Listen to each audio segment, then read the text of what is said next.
Hello there. I wanted to have a little chat to you about social media headlines and both how our news presents social media headlines and how our political parties do or do not use social media in the same way. Because it's a really fascinating way to see exactly how social media is being used in this year's election campaign and how we're kind of primed for certain things to happen in certain ways.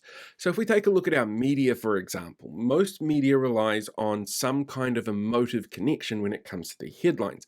Right leaning media tends to focus on causing anger, left leaning media tends to focus on causing sympathy. We see that with our media headlines. These are some examples from here of places that have put out really emotive headlines, and then the actual posts is a little bit different.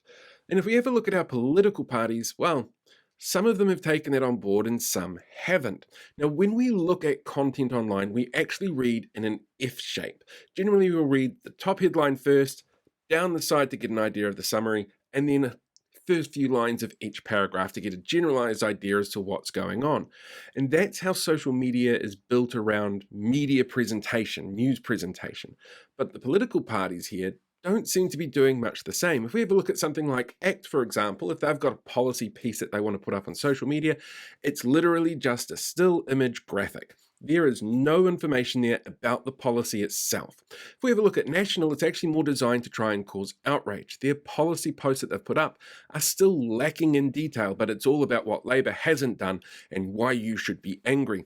If you have a look at something like Te Pāti Māori, their descriptions don't have much in the way of content or information, but it's much more about the videos that they've got posted, and that has the information in it. The Green Party, very different in that respect. It tends to focus more on videos of content of the MPs talking in the House or memes.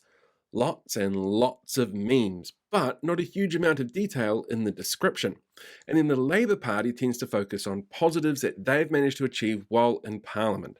And that's very much a deliberate, look what we've done, we're good for you kind of pose.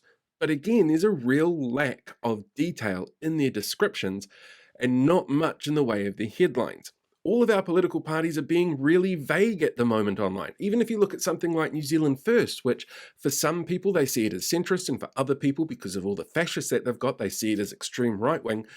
They're not great at this. They're just pushing everything that Winston Peters has put out because they're a party that relies on Winston Peters, who should retire.